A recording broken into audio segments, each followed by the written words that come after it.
Hi, hello. Welcome to the episode of Isaiah's Newsstand. It's your host, Isaiah Edwards. The date is June the 12th, 2025. Hopefully, this episode finds you well, in good spirits and high hopes. As for me, I'm doing pretty good. Dare I say, much better than yesterday. Though I will say it definitely lingered. The feeling still lingers in me. I'm still very upset about just the events of yesterday. Excuse me. My life as it is at the start of the summer, no less. Yet again, I just have a lot to get through for this season, unfortunately, and still not stoked about that. But I'm trying to line things up so I can have a way of getting through this June, July, and then hopefully for the rest of the summer we're good, and then we just can hold down the fort, that the car doesn't explode, the house isn't burned down by the end of the year, and then I get a little bit more money, right? Let's knock on some wood about that. That's what we're trying to get to, y'all.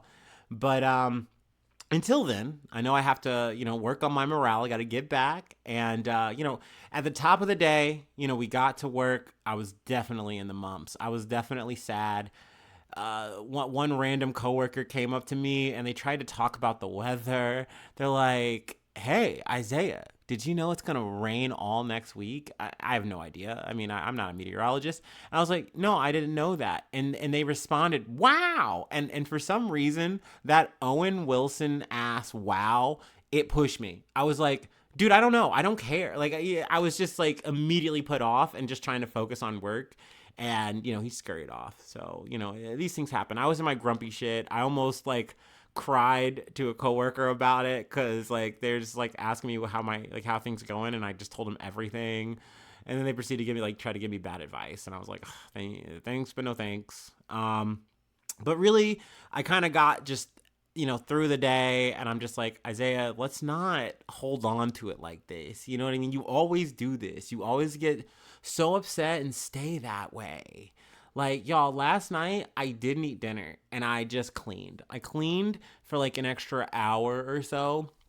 And that was like a dent. I still need to now clean more and do more spraying and laying of things. There's still so much to do, but I was just like, I have to be productive or I will be more sad. And then I did that, and then I was still upset.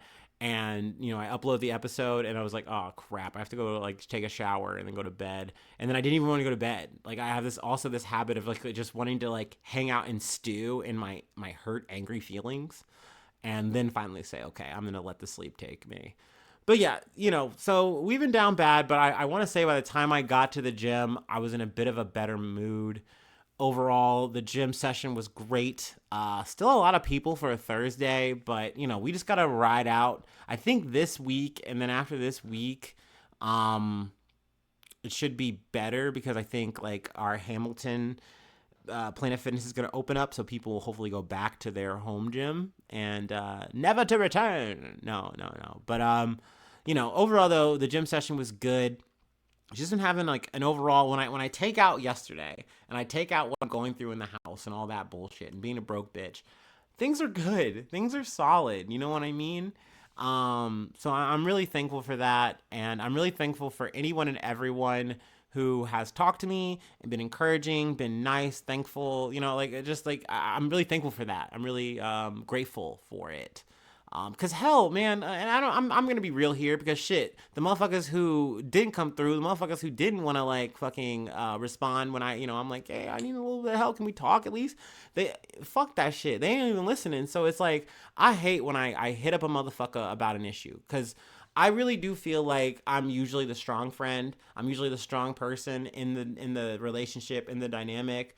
People usually coming to me. I gotta be the listener. I gotta fucking dole out a little advice. I gotta be that homie, and that's cool. That's fine. You help me, I help you. That is friendship. That is teamwork. That's how the dream gets done. You know what I mean? So Like, I'm used to that. That's fine. Like, but I hope that that's going to be returned to me at some point, right? Or if you're someone I look up to, you're someone I respect.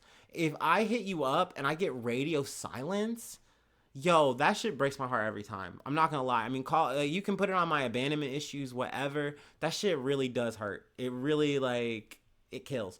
But as you get older, it's like you just kind of have to take that, and you have to understand that it's like, look, they're not perfect. You're not perfect. It's okay. There's going to be a lot of times in life that you have to look within and really find it. You know what I mean? Or you can lean on whatever faith or whatever, thing you have, but you just got to dig deep and pull out, within. You know what I mean?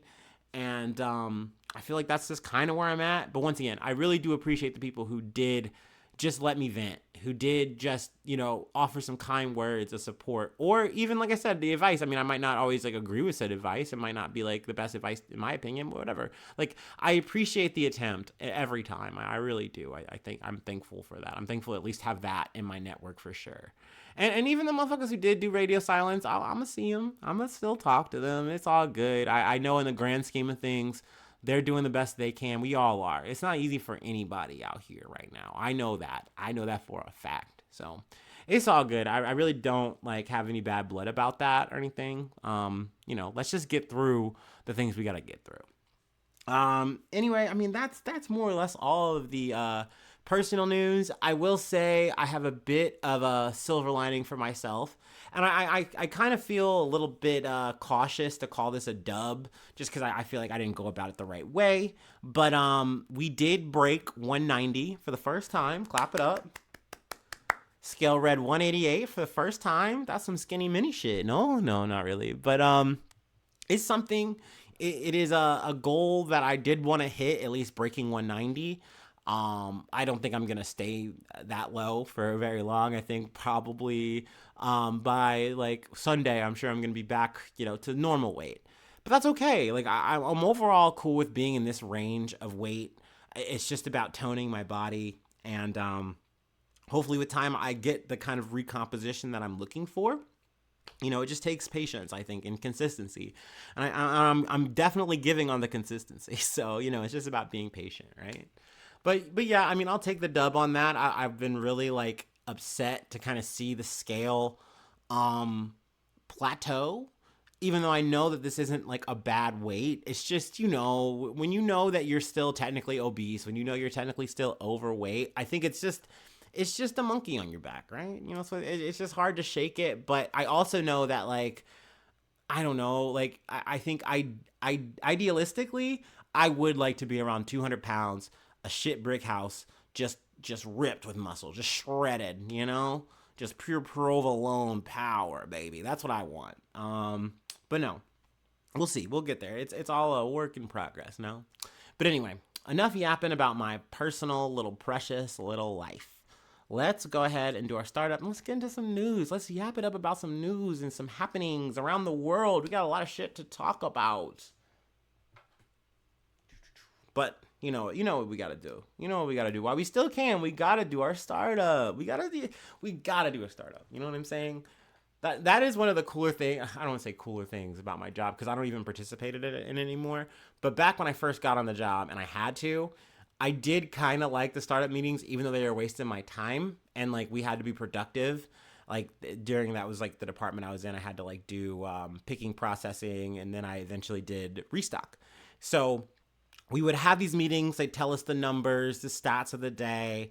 At one point when I was in restock, I had a supervisor that would make us do calisthenics.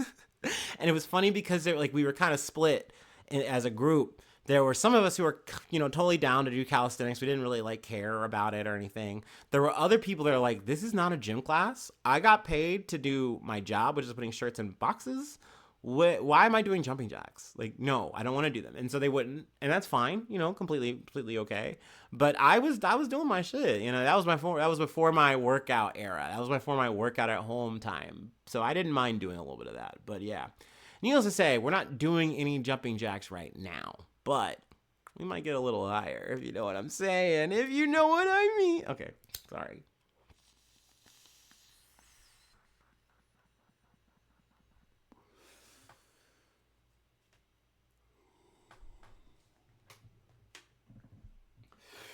I'm being a bit cheeky.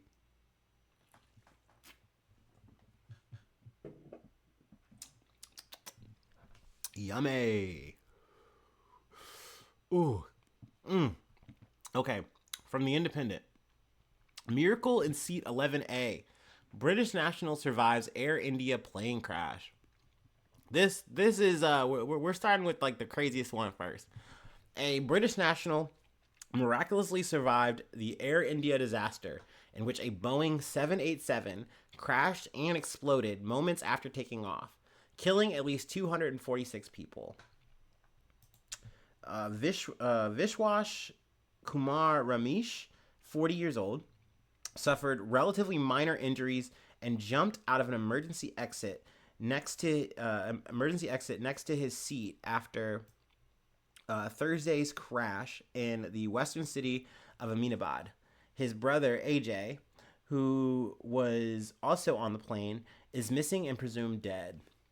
There were 242 passengers and crew on board flight A1 or I think it's AI 171 to London Gatwick when it plunged into the accommodation block of a medical college. 50 students were taken to the hospital for treatment and 5 are missing, say officials. Air India confirmed 241 people on board had died, saying it offered its deepest condolences to their families. We are still verifying the number of dead, including those killed in the building where the plane crashed. Vidhi Chaudhary, I'm sure I'm getting that wrong. Chaudhary, we're gonna say Chaudhary.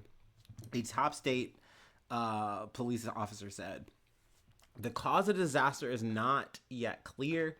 The passengers included 217 adults, 11 children, 2 infants," a source told Reuters. Air India said 169 were Indian nationals, 53 were Britons, 7 were Portuguese, and 1 Canadian.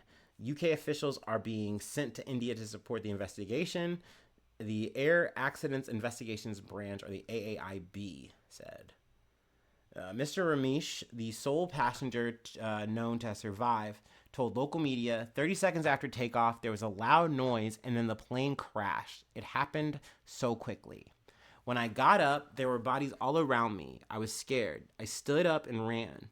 There were pieces of the plane all around me. Someone grabbed hold of me and put me in an ambulance and brought me to the hospital.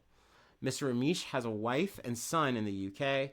Outside the family home in Leicester, his other brother, Nayan, I'm going to say Nayan, Kumar Ramesh, 27, said, "We are all devastated and in a state of shock at the moment. Even though one of my brothers survived, the other one is missing." Also, it stated in the article that, like, they were seated, like, a row apart or something like that. They were just in different rows. And, I mean, that made all the difference in the situation. And initially, I thought, like, they say that the 11A seat was near the emergency exit, right? I was like, oh, maybe that's like a big contributing factor on how he got out. Like, maybe that's something I'll keep into account. I didn't really get to like actually like click into it, the video or whatever, but there was like an expert more or less saying from like the headline, that's not the best seat to be in. So it really, you can say miracle, you can say this guy's lucky. I mean, insert, whatever cosmic, zhuzh you want to use here, but he's the one guy that they know who got out alive. I mean, there are people who are missing, but they are presumed dead, unfortunately. Obviously, if there's any changes in that, we'll come back and report it. But it's crazy. And also, it's like he does look very fucked up in the clips or in the pictures, but he's walking around, and then you kind of notice that, like, the wounds he has are pretty superficial. And oops, sorry, I hit the mic. And you know that they were because he was able to actually be moving around, and like he had to be like stopped and be like, "Hey man, no, you just survived a plane crash. You need to get to a hospital. Get in the ambulance." Also, sorry, I'm having some technical difficulties with this site. Sometimes the technology, she fails us. Let's see. We're gonna go ahead. Let me just try to reset this page. Maybe that'll help. I'm trying to think if there's anything else I really wanted to pull from here. Oh, in terms of the cause, like I said, they don't 100% know. From what I heard, though, and what I stated in the article, it looked like the wheels were protruding still on the plane, and it's maybe thought that might have had something to do with like a malfunction in the undercarriage or something like that, and that might have been a cause, because I mean we're talking that the plane goes up and then within minutes coming back down in a catastrophic failure way.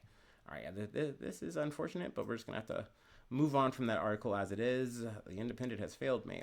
Anyway, let's move on to our next story. It's an update on the Harvey Weinstein trial. ABC News. Judge declares mistrial on rape count in Harvey Weinstein's sex crimes retrial after jury chaos. A New York judge has declared a mistrial on the third-degree rape count in Harvey Weinstein's sex crimes retrial on Thursday, after the jury foreman refused to return to deliberate. The foreman told Judge Curtis Farber on Wednesday that he was afraid to be in the same room with fellow jurors after he claimed they yelled at him to try to change his mind. Asked if he would be willing to go back to the deliberation room Thursday, the foreman said, "No, I'm sorry."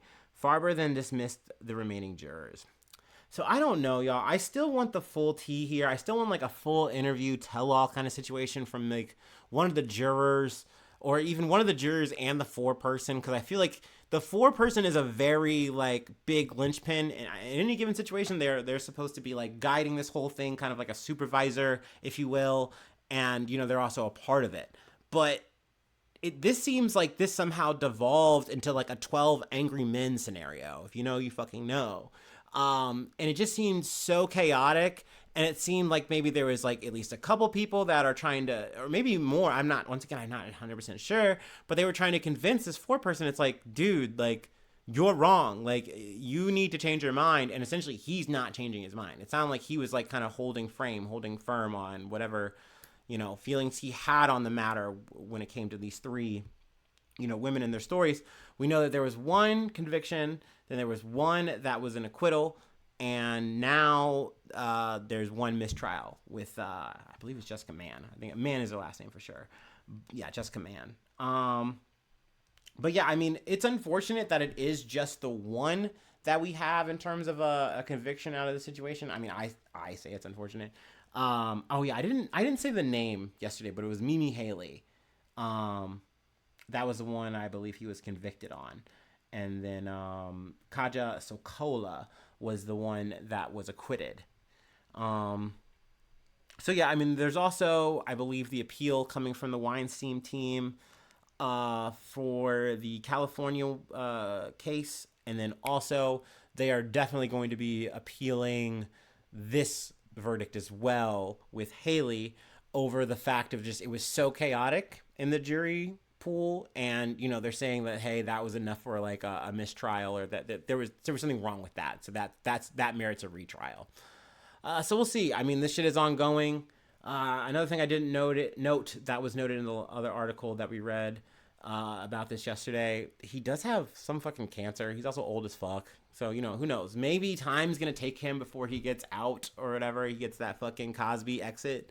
You know what I mean? Oh, I'm so old and sick. Just forget about the rapes and stuff. Oh, what sexual assault? Actually, dude, it's crazy to spend this like you're the victim. And I don't know.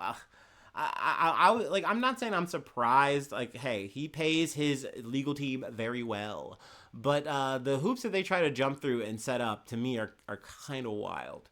I can understand, though, that we are in a legal setting and world, and, maybe for this foreman or whatever, or other people in the jury, they're like, hey, that is what we're trying to get to the bottom of, and, like, legally, is he guilty of blah, blah, blah, yada, yada, yada. And that's the angle they're coming off of. It's also worth noting that like I said in the previous article, or the previous episode, that the foreman was trying to keep things on the level. That like, hey, some of you guys are bringing up things that you're not supposed to be bringing up. And they're like, dude, who gives a shit? Like, like, we know, like, this dude is guilty. And essentially he's like, you can't do that. Like, that's not how this is supposed to work. So I can understand that there's a level of like friction here, and it's building, and like for this foreman, he's trying to do the right thing. But also, I don't know, man. He seems there's just something weird there. And this is me just speculating with this very limited resource information here. But, like, I don't know, man. I wish I was a fly on the wall for that a little bit. You know what I mean? I want to know how we got here. What was the foreman's actual vibe? You feel me? Because that's important. That's important. You're kind of, like, really guiding the river here. And, you know, if you were a bad steward on that shit, that's fucked. You know what I mean? But also, maybe he was good on it and he was trying to like stop things from getting out of hand. And his people being like, hey, we're just going to look at this in an emotional lens and way. And like, we're going to bring in the prior bad act stuff that we're technically not supposed to be bringing in. So, you know, who knows? You know, we'll see. Time's going to tell there. We'll see if there's going to, you know, how the appeal stuff's going to shake out. And we'll get back to it. From CNN. Actually, yeah, the next couple stories are SCOTUS related. So, Supreme Court shit. Also, spoilers for the future. Probably next week, we are probably going to be covering some Supreme Court. It's definitely going to be raining SCOTUS rulings or whatever the fuck. Y'all know I do not like this shit. I hate talking about Supreme Court stuff, especially these days, like with a 6-4 fucking majority being conservative. It's usually just not fun. I will say, though, these two stories that we're about to cover were curveballs to me. I was surprised to see the Supreme Court rule the way that they did, so I'll take it. From CNN, the FBI raided the wrong house. The Supreme Court says the family is allowed to sue. Excuse me. A family whose home was mistakenly raided in the middle of the night by the FBI 8 years ago will be permitted to continue their damages lawsuit after the Supreme Court on Thursday sent their case back to a federal appeals court for an additional review. The outcome represents a partial win for the family, which had been barred by lower courts from suing the government over the incident. Justice Neil Gorsuch wrote the opinion for an unanimous court. So that was surprising. I expected if this was going to go the way of the family here, it would have been a much tighter, contentious situation. But a guy like Gorsuch, who is like, no, I think the big issue here is that law enforcement really fucked up bad. And, you know, for the law enforcement, their defense is like, we are supposed to have a blanket immunity over this. And the Supreme Court's like, yeah, you are, unless you royally fuck up. Like, unless it's like a grievous, this could have been easily avoided kind of thing. Then it's like, no, that's like a whole, at least that's how I'm interpreting it. I might be wrong on that. But essentially that, I think, is what all the justices rallied around, is that, no, you guys fucked up so bad, you guys have to like actually see this in court. You don't get the immunity here. So, you know, this is a bit of an update. I didn't want to get into the big details here. Obviously, you can read it and get the whole blow for blow, at least from this CNN article. But I did want to get to the other story, which I don't think I covered. You know, sometimes I miss one, but hey, at least we got to catch it before the end, before it cycled out. You know, for the end of the term for the SCOTUS this year, whatever. You know, y'all know what I'm trying to say. Hopefully, from USA Today. In unanimous decision, Supreme Court sides with teen who has epilepsy in her fight with school. A unanimous Supreme Court on June 12th made it easier for families to use Americans with Disabilities Act to sue schools for damages, ruling a lower court used too tough a standard to dismiss a lawsuit from a student with a rare form of epilepsy. Writing for the court, Chief Justice John Roberts said the student's family did not have to show the school acted in bad faith or gross misjudgment. That's more difficult to prove than the deliberate indifference standard courts often use when weighing other types of disability discrimination claims. The court also rejected an argument from the school that would have raised the bar for all the victims of disability discrimination rather than lowered it. Oops, sorry. Once again, I'm having some technical difficulties. Rather than lowered it for educational instruction claims. Let's see. The case AJT, the OCO area schools, was widely watched by disability rights groups. They say the courts have created a near insurmountable barrier for school children and their families. I kind of just want to skip to the actual situation. In this case, Gina and Aaron Tharpe said they spent years asking OCO area school district to accommodate their daughter's severe cognitive impairment and form of epilepsy called Lennox-Gastaut syndrome. Her seizures are so frequent in the morning that she can't attend school before noon.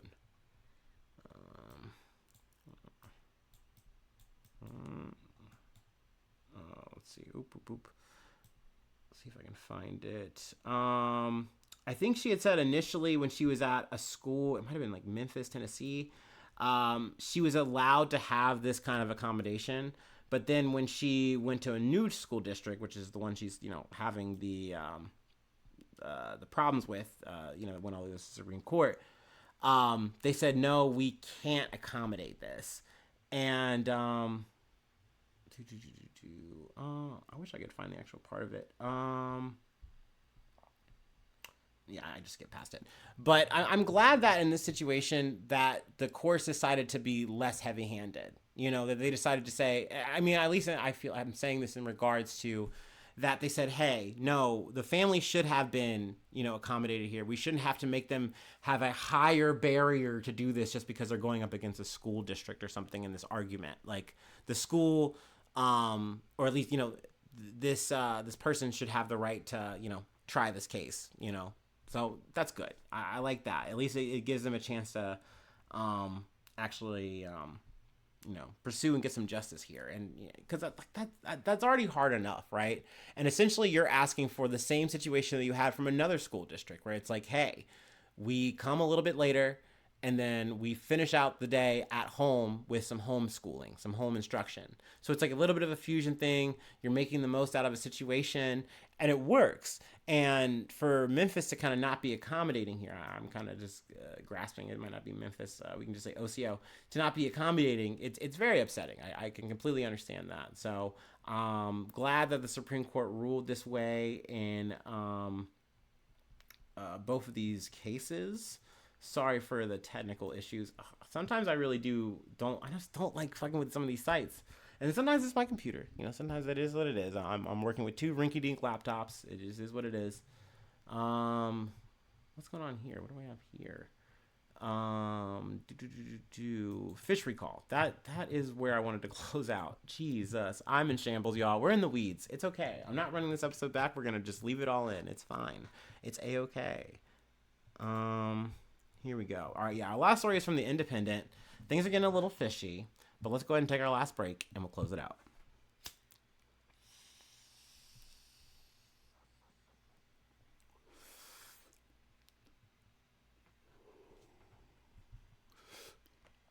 Yeah, I think I just clicked up a link. Fussing around with that last story.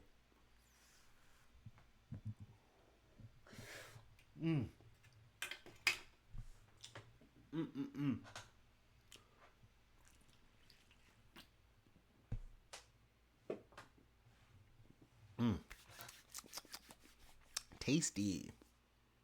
From The Independent. Urgent fish recall issued over botulism concerns. Ooh. Fish. Fish. Don't eat the fish. Fish sold in multiple U.S. states have been urgently recalled because they may have been contaminated with Clostridium. I think I got that right one go. Clostridium botulinum. Ooh, close enough. Whatever. A bacterium that can cause illness or death. P. East Trading Corp is recalling its salted smoke split herring, according to a press release shared by the U.S. Food and Drug Administration, or the FDA, on Tuesday. The product is 5 inches in length and uneviscerated, meaning they had not had its internal organs removed. According to the FDA, the recalled fish may contain Clostridium botulinum spores that cause botulism, as they are more likely to be concentrated in the viscera than any other portion of the fish. So apparently, yeah, you got to get that bad shit. You got to get that gross little gore out of the fish and not eat it. I mean, shit, I wouldn't know that. I have never fished in my life. Though I wear the Bass Pro hoodie and people ask me, "Oh, do you fish?" I'm like, "No, it's stolen valor, motherfucker. I don't care. I just like the aesthetic." But I will say, my mom fishes. Shout out to Mama Bear. She's a fisher. She be catching them. She be out there. I think she told me she puts them back. She's just doing it for the love of the game. You know what I mean? And I respect that. That's real. That's G shit. I know me, my fat ass. I would be ready to eat them. And if I didn't know any better, I would probably be getting fucking botulism. I would be like, okay, so like I just gotta get the bones out, like, or whatever. I'll just put it on like a stick, fry it up. Like, yeah, I'll put it over a fire. Y'all know I would not last in the wild. Y'all know I'm not built for it. I'm just not that guy, pal. Like I'm meant to be in a city somewhere, you know. Like that's my vibe. That's my shit. Or like some, rinky dink little small bean ass little fake suburb, poor little Kroger brand suburb, whatever. You know what I mean? Y'all could probably tell. Yeah, like you probably don't need a Google Maps to like figure out what my shit be looking like. You could kind of probably tell the vibe, how I'm living, where I'm at. I don't know. I feel like you could get the aesthetic. At least if you're an American, there's a lot of like very similarity in the Midwest. You know what I'm saying? Anyway, we were supposed to get back to the fucking waters. We got to talk about fucking bad fish. My bad. The recall came. I already said that part. No, the recall came after the salted smoke split herring was sampled by a New York State Department of Agriculture and Markets food inspector. A subsequent analysis of the product confirmed that the herring was not properly eviscerated prior to processing. That's a big fucking oopsie daisy. The recalled fish was sold at retail locations in Connecticut, New Jersey, and New York. It was sold in 18-pound wooden boxes with the container code lot 1 PRC 5073. We can kind of skip ahead. They talk about another thing here that I don't think I covered. It's a wine-related recall. I think it took place in like April, maybe. Yeah, April. In April, Walker's wine juice recalled its pumpkin juice, sold in 12 states, because it may have contaminated the potentially fatal form of food poisoning, which is the botulism, whatever. I keep just wanting to say botulism. I'm probably wrong there. The recall was issued after the New York State Department of Agriculture and Markets food inspectors discovered the juice's pH was too high to be processed per Walker's hot fill schedule process. There's some yada about what the juice was. Walker's wine juice, 2.5 gallon bags. Blah blah blah blah blah. It's a bit extra. This is an older thing. I missed it. They also talk about the cucumbers in May, but we talked about the cucumber and the salmonella. So we covered that recall. We got that one. But yeah, that's pretty much it. I kind of want to do a little bonus here, but I mean, I think hold on, I'll just type it in because I saw this as I was going on, and I'm like, I don't know if I'm gonna cover it today. I know I was gonna cover it tomorrow. Yeah, we can just kind of just read it here. I mean, I don't know how deep it's gonna be, but from CNN. Explosions reported in Tehran as Israel says it is striking Iran nuclear and military sites. I'm going to just be real here. Israel was chomping at the bit to do some shit like this. Especially ever since the fucking conversations, the nuclear conversation, the like, oh, we need to stop. We need to de-escalate Iran. We're going to actually try. That was what the Trump administration had set out to do. They were going to have talks about it again.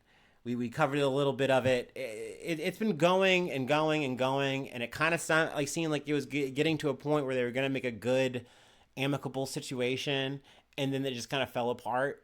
And both sides were like more or less talking like, okay, so we're gonna get back to doing what we're doing. So I'm very much paraphrasing here, but essentially Israel's like, okay, so we're gonna do a state of emergency and we're gonna do a strike now. That's what we're gonna do since that's the state of affairs. And they let America know that, and America's like, I imagine, okay, because it happened. So here's what's going on. Strikes on Iran. Israel launched strikes against Iran early Friday. Isn't that weird? Because I'm talking on a Thursday right now, and technically, that's tomorrow. Anyway, targeting the nuclear program and its long-range missile capabilities. And Israeli military officials said, this is not a one-day attack, so there's going to be more to be continued. Israel's Prime Minister Benjamin Netanyahu said it targeted Iran's main enrichment facility in Natanz, nuclear scientists, and what he called the heart of Iran's ballistic missiles program. The strikes were a preemptive, precise, combined offensive that included dozens of targets across Iran, the Israeli military said. The U.S. position. There was no U.S. involvement or U.S. assistance in the strikes, Secretary of State Marco Rubio said. Tonight, Israel took unilateral action against Iran. We are not involved in the strikes against Iran, and our top priority is protecting American forces in the region. Okay, yeah, but you pretty much okayed it. Like what are we talking about here? You are complicit here. And notice that it coincides exactly with you guys saying, oh, we're not going to get to an agreement here. They're not going to do what we want them to do. They're not going to fully downscale. They want to do some uranium enrichment for, nuclear enrichment, whatever the fuck. That's a no-go for us. And so essentially Israel gets to pounce and just, hey, we're going to blow some shit up. Who cares? Devil may care. We're going to fucking do what we've been wanting to do for a very long time. Like, they did a strike before. I think what they hit Oneida. What was that? It was like last year or something, right? I mean, here we are again. We're doing it again. That's a thing. That's happening. I imagine that we might hit this again tomorrow, but who knows? There's always new atrocities. There's always new things to cover. Hopefully, it won't be a bad piece of fish or beef or a cucumber, and it'll be something good. I'll give you something tasty, a sample. Anyway, that will be the episode. If you'd like to help out, support the effort, I do have a Patreon. Patreon.com/IsaiahNews. Become a newsie today. Free ways to hit me up, IsaiahNews1@gmail.com. Feel free to follow me or the podcast on any other socials. Subscribe to the YouTube. Follow on TikTok. Follow on Spotify. Follow on Apple Podcasts. Whatever platform you're listening on, you can go and click that follow button. Keep up with me. And then leave a like. Leave a cool comment. Sharing is caring. And thanks so much for tuning in. Thanks so much for being a friend. And hopefully I see you soon for some more good news. I love ya. Bye-bye. Mwah.